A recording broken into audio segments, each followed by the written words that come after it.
So I want you to just picture this for a second. You are standing right in the middle of the French Alps. Oh, wow. Okay. Yeah, and the air is so cold it just kind of bites at your lungs. The scenery is completely breathtaking.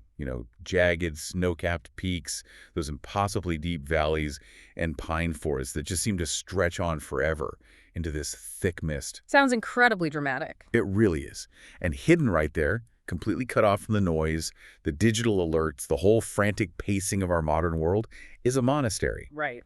But this isn't just some, weekend quiet retreat. This is the Grande Chartreuse. It's the mother house of the legendary Carthusian order, which is widely considered the most closed, radically isolated order in the Roman Catholic Church. It really is a level of deliberate isolation that, frankly, the modern hyper-connected mind genuinely struggles to even comprehend. Yeah, totally. I mean, years ago, this exact physical place was the subject of a beautifully austere documentary. It was called Integrate Silence.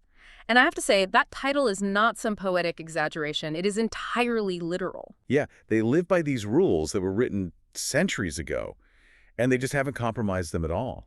Their days are defined by this immense, almost crushing simplicity. Like the vast majority of monks' time is spent in solitary prayer, locked away alone in an individual cell. They chop their own wood, they do their daily chores, but they do them individually. And they do it all in complete, unbroken silence. Exactly. Yeah. You only hear their voices when they gather in the chapel at the end of the day to chant, or maybe when they share this very brief communal walk on Sundays. It's basically a life stripped down to the absolute bare minimum of human interaction. An external stimulation, really. They've engineered an environment entirely devoid of distraction. Which actually brings us to the core mission of our deep dive today. We are exploring a really fascinating source text titled The Great Silence, A Path of Love and Stillness. This fantastic text. It is. And our goal here is to figure out how this extreme physical silence connects to the broader teachings of global mystics and spiritual masters throughout history. Right, the bigger picture. Exactly. And more importantly, we're going to look at how you, yes, you, the person listening to this right now while stuck in bumper-to-bumper traffic, or maybe aggressively folding laundry, or sitting in some noisy open-plan office. They're realities of modern life. Yeah. How you can take these really profound, somewhat esoteric lessons on love and stillness and acceptance and actually apply them to your own messy life.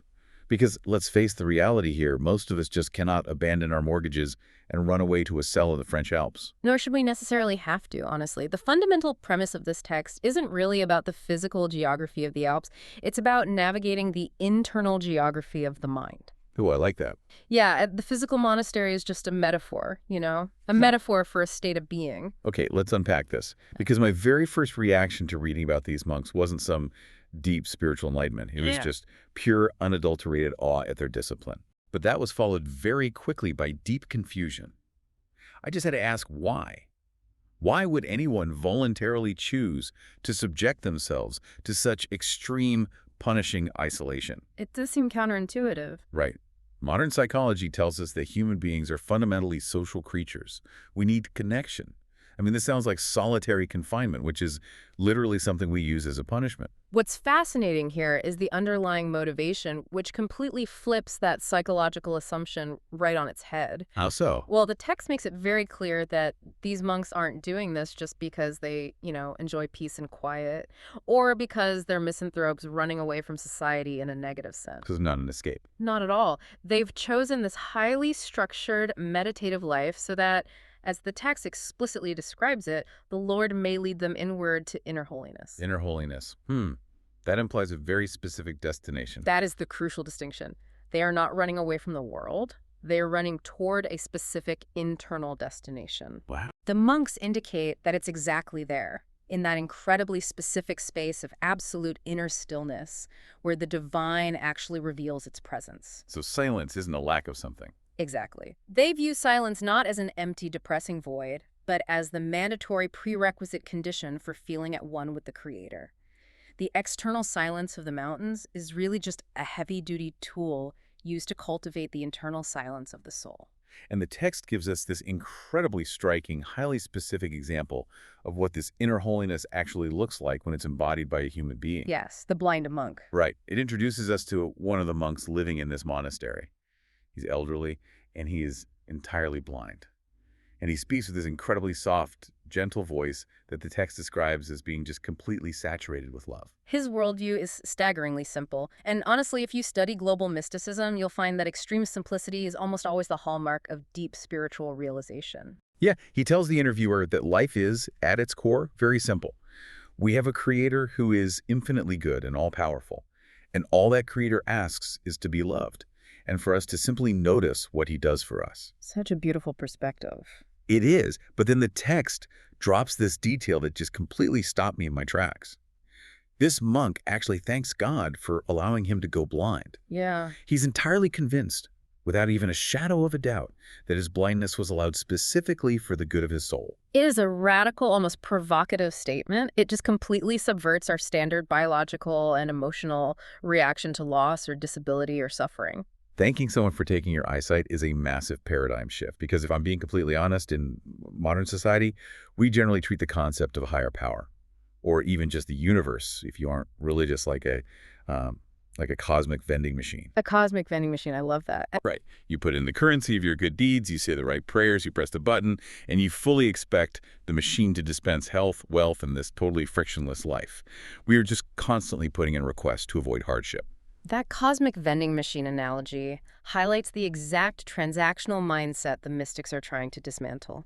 We assume that a good life is one entirely free of pain. Which is pretty standard human nature. It is, but the text challenges that transactional view by introducing the profound mystic concept of parshad. Parshad. That translates to a blessed gift. Yes, a blessed gift. The mystics and saints across all these different traditions witness that the divine is all-powerful, all-knowing, infinitely good, and essentially this vast ocean of love. Okay. So the text poses a deeply logical yet incredibly uncomfortable question for us. If that divine grace is always present, and if that creator truly is infinitely good and all-knowing, why do we ask for things at all? Oh, wow. I see where this is going. By constantly asking for what we want, we're basically insulting the idea that this higher power already knows what we actually need. That is the exact psychological friction the text wants you to feel. We are terrified of uncertainty, so we try to micromanage the universe. Yeah, guilty as charged.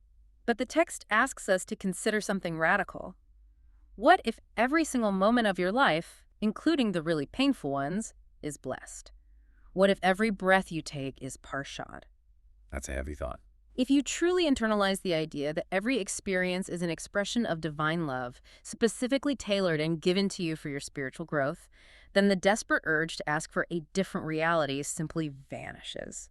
So the blind monk's acceptance of his condition isn't defeatism. There isn't some trauma response or him just, giving up on life. Far from it. It's the ultimate, highest expression of radical gratitude. He isn't resigning himself to his blindness. He's actively receiving it as parshad.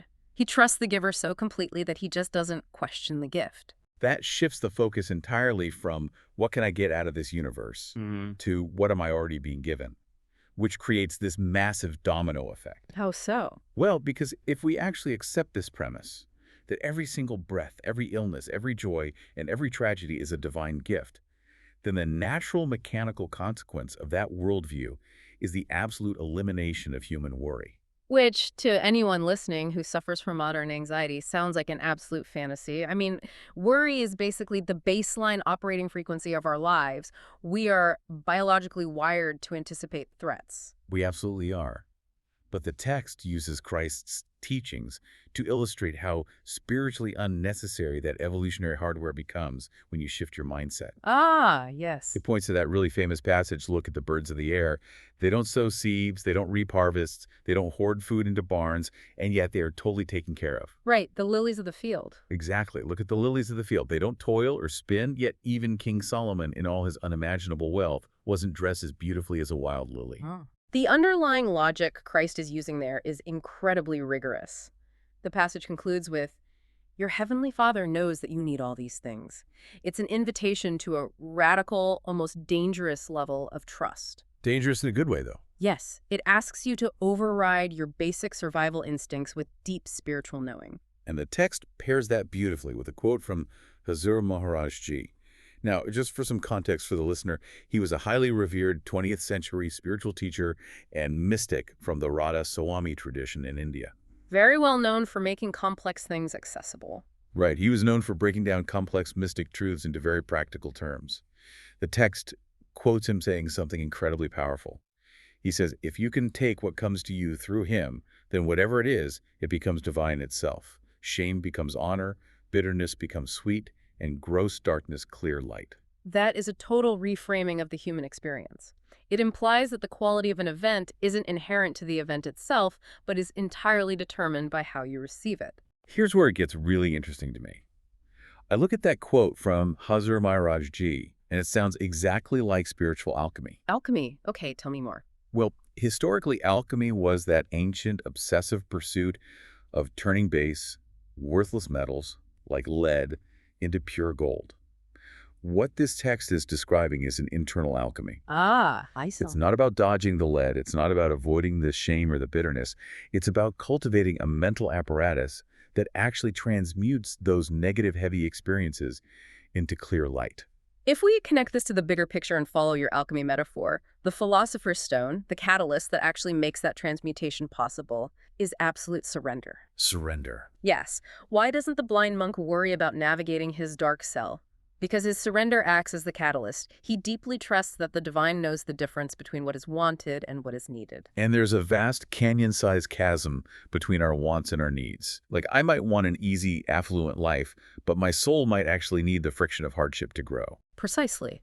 On a spiritual level, living in the will of the divine means embracing situations that are entirely incomprehensible to our limited human logic. It's letting go of control. It means having the unwavering faith that no matter how challenging or seemingly unfair a situation is, it will never, ever exceed the bounds of grace. The suffering is the curriculum. That level of radical acceptance is the only true antidote to the chronic anxiety that plagues us. Okay, I am fully tracking with the philosophy here, but this is where I have to play the skeptic for a minute on behalf of everyone listening whose mind is currently racing. Please do. Because accepting everything, realizing every breath is a gift, and transmuting anxiety into light, that sounds magnificent on paper. But how do you actually do that? It's the ultimate question. Right. It's one thing to understand the destination. It's an entirely different thing to understand the mechanics of the vehicle that actually gets you there. Well, the text is highly practical. And it doesn't just leave us stranded in abstract philosophy. It transitions directly from the goal to the mechanics. And it starts with a very famous instructional line from the Psalms, "Be still and know I am God." Be still. So we are circling right back to the physical silence of those Carthusian monks in the freezing Alps. We are, but the text pushes us to realize that physical silence is really just the beginner's slope. Keeping your mouth shut is easy compared to what comes next. Oh boy. The text introduces the teachings of Babaji, a widely respected spiritual master who emphasized the exact science of inner meditation. He explains that complete stillness and silence mechanically awaken the awareness of the soul. Okay, stillness. But then the text brings in Miguel Molinos, a prominent 17th century Spanish mystic who offers a very stern, advanced warning about this whole process. Yeah, Molinos writes that just fleeing the physical world or renouncing your worldly desires and detaching yourself from physical objects, that isn't nearly enough. He says you have to truly wean yourself from all desire and thought. Which is a tall order. And honestly, this is where I hit a massive wall. Fleeing to the French Alps is a logistical challenge, sure. But stopping yourself from desiring and thinking, that feels fundamentally impossible. It does feel that way. Because the brain is an organ designed by evolution to think. It secretes thoughts the way a stomach secretes acid. So if I sit down and try to force myself not to think, I'm actively thinking about not thinking. It's a biological paradox. That is the exact wall that every single person hits when they first attempt this. It feels impossible because we view it through the lens of our hyperstimulated, problem-solving intellects. Right. But Molinos is making a crucial distinction between simple physical quiet and what he calls perfect mystical silence. This is vital to understand. Okay, what's the difference? Mystical silence isn't a state of brain death. It isn't a coma. You aren't forcing the biological brain to shut down by sheer willpower. Then how do you bypass the biological imperative of the brain? By understanding that mystical silence is an active, intensely alert state of resting. Molinos says we must open the door so that God may communicate himself. You don't achieve this by violently suppressing thoughts. You don't just fight them. No, you achieve it by withdrawing your attention from them. When you stop actively engaging with the endless loop of desires and ego-driven noise, You create a receptive vacuum. Vacuum, interesting. You are systematically weaning your attention off the noise so that you can perceive the subtle signal. It requires profound, deliberate, and repeated practice to reach those, as Molinos calls them, most secret and hidden depths of the heart. Okay, I really like the idea of withdrawing attention rather than just fighting the brain. It's kind of like being at a loud concert where the heavy metal music is just blasting. Exactly. If you want to hear someone whisper to you, you can't just stand there and scream at the speakers to stop. You have to literally walk out of the room. You have to remove your awareness from the noise. That is exactly the mechanism. And that leads us to the most practical, urgent question for the listener. How do we walk out of the room? What is the actual technique for withdrawing that attention? Because again, since booking a one-way ticket to a silent monastery just isn't a viable option for most of us, we have to figure out how to cultivate this mystical silence practically right in the middle of our daily lives. You do. And the text provides a very explicit answer here. It's a specific method of meditation. Yes, Babaji teaches that living a meditative life is the essential key. Meditation isn't just a relaxation technique or a way to de-stress. It is the actual, tangible, mechanical process of gradually stilling the mind and withdrawing attention from the physical senses. The text explains this is done by the divine power of the spirit or the true name. And to back this up, it brings in this really beautiful quote from Sardar Bahadur Jagat Singh. Oh, a brilliant man. Yeah, for context, he was a brilliant early 20th century chemistry professor who became a revered spiritual leader. He was known for his incredibly precise, almost scientific approach to spirituality. Very analytical. Right. He says that inside every single person is a treasure trove of love. It's a vast storehouse of devotion. And he emphasizes that we aren't just carrying around a drop or two of this divine presence. There are oceans full to the brim inside us. That imagery changes everything, doesn't it? It suggests that the profound peace, love, and silence we are desperately seeking outside of ourselves, whether that's in the Alps or on a beach or through some new purchase, is already fully formed and waiting inside of us. We just can't see it. We simply lack the internal stillness required to access the reservoir. Yeah, Hazur Maharaj Ji emphasizes that there are absolutely no shortcuts here. There are no life hacks to bypass the hard work. Meditation is the special daily process that acts as the drill to reach that reservoir. It takes effort. It does. It creates, strengthens, and deepens love, and ultimately illuminates you from the inside out. So what does this all mean for you, the listener? To me, it grounds all these high-level mystic quotes into one highly relatable, actionable concept. The text is demanding that we view our own body as the beautiful monastery. This raises an important question, though. Acknowledging that your body is a monastery brings up the friction of modern existence. The daily grind. Right. How do you live in the monastery of the body while still fulfilling your obligations to the external world? Because unless you are actually retreating to those mountains, you have to figure out how to be deeply spiritual while holding a screaming toddler, or answering a really stressful email from your boss, or paying your electricity bill. It's the ultimate tension, because you can't just close your eyes and meditate 24/7. You can't. And the text provides a brilliant blueprint for navigating this exact tension. It suggests that we withdraw our attention into the cell of our own eye center, which is the internal point of focus between and slightly above the physical eyes, at regular, dedicated moments during the day for prayer and meditation. And it gets very specific about the techniques used in that cell. It mentions the practices of Simran and Bhajan. Let's make sure we define those for the listener. Yeah. So, Simran is the mental repetition of holy names, or a mantra, usually given by a spiritual teacher. Its purpose is to give the restless analytical mind a focal point. You're basically giving the brain a mental chew toy so it stops chewing on your anxieties and worldly desires. That is a highly accurate way to look at it. Simran acts like muscle repetition in the mental gym. Every time you repeat the name, you are actively lowering the volume of your ego. Right. And once the mind is occupied and quieted by Simran, it opens the door for the second practice, Bhajan. Bhajan is the practice of actively listening to the inner divine sound or melody that mystics say vibrates within every living being. So they work together. Exactly. You use Simran to quiet the heavy metal concert of your thoughts, and you use Bhajan to tune into the subtle whisper of the divine. And the text highlights a highly strategic time to do this heavy lifting. It quotes Guru Nanak, the founder of Sikhism, and a profound mystic in his own right, who spoke about utilizing the ambrosial hours of early dawn. The best time. That is the incredibly quiet, still time of the morning before the rest of the world wakes up, before the kids need breakfast, before the news cycle starts, before those emails flood your inbox. You use that untainted time to meditate, repeat the name, and establish your internal silence. But the blueprint doesn't end when you get off the meditation cushion. The most critical part is what you do with the remaining hours of your day. Right, when life actually happens. Exactly. The text makes it clear. You must perform your daily duties, raise your family, and do your job. But you do it while maintaining an undercurrent of remembrance. You consciously carry the silence you built in the morning into the noise of the afternoon.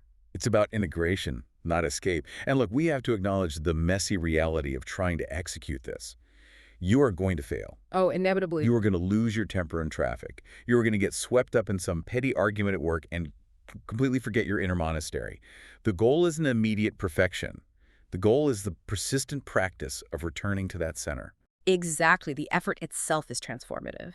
And by persistently making that effort, the text argues, we end up perfectly fulfilling what Christ called the first and greatest commandment: to love the Lord your God with all your heart, all your soul, and all your mind. Wow. We don't do this by running away. We do this simply by noticing the divine gifts in our daily lives, relentlessly maintaining that inner stillness and allowing that internal ocean of love to flow out into our mundane activities. It really is an incredible paradigm-shifting journey we've gone on in this deep dive. We started halfway across the world, looking at those freezing, isolated Carthusian monks in the Grand Chartreuse. We explored the radical gratitude of a blind monk who viewed his own disability as a divine gift. We unpacked the internal alchemy of turning bitter anxiety into clear light. And we ended up right here, inside our own biology. We covered a lot of ground. We really did. And the realization this text brings us to is that life, beneath all the stressful complications we just constantly layer on top of it, is brilliantly, breathtakingly simple. It truly is entirely a matter of perception, attention, and where you choose to place your focus. Notice the gifts around you. Recognize that even the friction is parshad. Love the Creator by trusting the curriculum you've been given. And use meditation to tap into those oceans of devotion that are already sitting inside you, full to the brim. Beautifully said. And I want to say directly to you listening right now, whether you are approaching this text from a strictly devotional religious viewpoint, or whether you are simply a secular person desperately seeking a psychological antidote to a chaotic, anxiety-filled modern life, the practice of radical gratitude and inner stillness is universally powerful. The mechanics of turning off the noise actually work if you put in the reps. They do work. Which brings us to a final, slightly uncomfortable thought for you to carry with you as you transition back into your day. Okay, let's hear it. We've firmly established that you do not need to flee the physical world or move to the Alps to find true mystical silence. The real work and the real challenge is entirely internal. So I encourage you to ask yourself honestly, what is the loudest noise in your own mind right now that you need to begin weaning yourself from? Is your internal environment a chaotic, demanding city full of endless worries, grievances, and desires? Or, starting today, are you finally ready to begin laying the bricks to build your own silent monastery within?